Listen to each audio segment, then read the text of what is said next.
Très tôt dans son histoire, le jeu vidéo a été utilisé comme support publicitaire, notamment dans les simulations sportives. Dans les années 1990, l'enseigne de restauration rapide McDonald's a tenté de s'imposer en tant que franchise culturelle à travers plusieurs productions.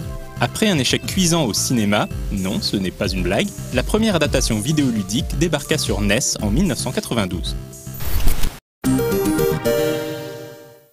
Réalisée par Trilobyte, cette cartouche doit sa réussite à un homme, Greg Tavares. Sur le point d'être évincé de son domicile, faute de pouvoir payer ses factures, ce dernier décide de contacter un ami qui travaille chez Trilobyte et se fait embaucher. Cette petite entreprise américaine développe avant tout des jeux sous licence. Les 2 premières semaines, Greg Tavares est amené à travailler sur Caesar Palace sur Game Boy, puis il est appelé à la rescousse pour l'adaptation de Terminator sur NES. À l'époque, les employés sont peu nombreux et tenir les délais est un calvaire.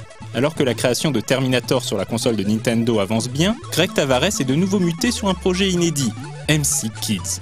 Le développement chaotique de ce jeu va être une aubaine pour ce programmeur talentueux à qui la direction laisse carte blanche.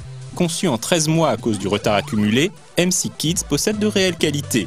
Chez nous, le titre est connu sous le nom McDonald Land. Confortablement installés sous leur tente, Mick et Mac lisent l'aventure de Ronald. Hamburglar, le voleur au grand cœur, s'est emparé du sac magique du clown, et les 2 héros ont pour mission de retrouver l'objet. Très linéaire dans sa progression, McDonald Land est un jeu de plateforme plutôt classique. On peut sauter, attraper des blocs, les balancer, ou encore interagir avec des mécanismes. Côté environnement, là encore, les décors font dans la simplicité. Forêt, plaine, glace, nuages, on a déjà vu plus inspiré. En revanche, ce qui fait le charme de cette petite production, c'est son déroulement. En effet, pour passer au monde suivant, il faut débusquer un certain nombre de pièces de puzzle. Très bien cachées, elles obligent le joueur à passer de longues minutes dans chaque niveau pour explorer les lieux de fond en comble. Techniquement, le jeu est plutôt soigné. Malgré des décors un peu vides, les animations sont mignonnes et l'univers est très sympa et coloré.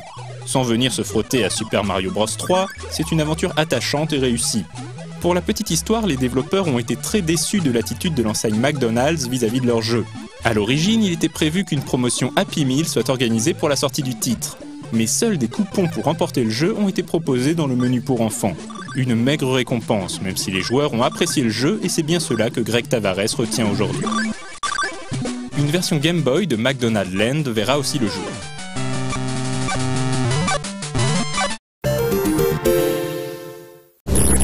Virgin Games, qui édite MC Kids aux États-Unis, décide à son tour de créer son propre jeu McDonald's. Après la signature de l'accord avec la chaîne de restauration rapide, elle décide de se tourner vers un jeune programmeur plein de talent, David Perry. Fraîchement arrivé d'Irlande, le grand brun vient d'être embauché par Virgin et se voit confier la réalisation de ce qui deviendra Global Gladiators.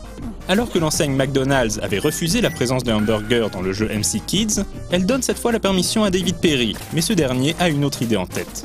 Il décide de confronter Mick et Mac, les héros de la franchise alimentaire, à des créatures visqueuses et un monde souillé par la pollution. Jeu de plateforme classique, Global Gladiators offre d'excellentes sensations. Les commandes répondent bien, les animations sont extraordinaires et les graphismes distillent une vraie identité artistique. Si on regrette un manque de renouvellement dans les décors, il faut avouer que la musique de Tommy Tallarico accroche le joueur. Le jeu est assez difficile, mais vaut le détour. En revanche, la cartouche a été très mal perçue chez McDonald's. Même si les héros se défendent à l'aide de projectiles oranges qui sont un clin d'œil à la sauce des hamburgers, les hautes instances de la société n'ont pas du tout apprécié le lien avec la pollution. Tout l'inverse des employés de Sega au Japon, qui ont salué unanimement le jeu tout en passant des heures à le parcourir. Pour sa première réalisation chez Virgin, David Perry a vraiment frappé très fort. Le jeu connaîtra des adaptations sur Game Gear, Master System, mais aussi Amiga.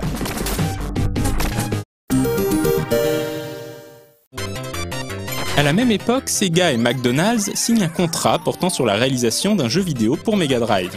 Alors en quête d'un développeur talentueux, la firme japonaise va se tourner vers Treasure. Cette entreprise, fondée par des anciens de Konami, a d'autres projets dans les cartons, à commencer par un certain Gunstar Heroes.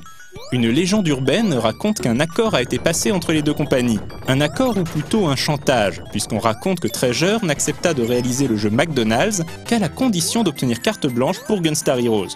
Pour l'occasion, c'est le président de Treasure, Maegawa Masato, qui programmera l'intégralité du jeu. Bien que réalisé par une équipe très réduite, McDonald's Treasureland Adventure n'est pas mauvais pour autant. Le joueur incarne ce bon vieux Ronald, parti en quête d'un trésor. Mais pas de chance, des créatures ont mis la main sur plusieurs parties de la carte, et le but est bien évidemment de la reconstituer. À des années-lumière d'un Sonic, Ronald est lent, pâteau, et chaque saut lui demande un effort considérable. Le gameplay est peu varié, et l'interface brouillonne fait qu'on a du mal à s'y retrouver. Les premiers niveaux sont peu encourageants, mais c'est en persévérant qu'on découvre la véritable richesse du jeu. En effet, McDonald's Treasureland Adventure fourmille d'idées délirantes, comme le ballet des danseuses avec la musique du Lac des Cygnes,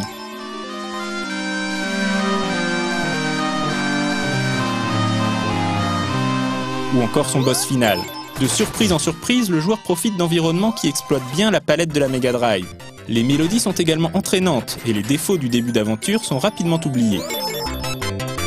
Les développeurs ont également eu la bonne idée d'intégrer un stage bonus qui n'est pas sans rappeler Tetris, un jeu dans le jeu en quelque sorte. Il s'agit donc d'un jeu à essayer, bien qu'il soit loin de trôner au panthéon des productions Treasure.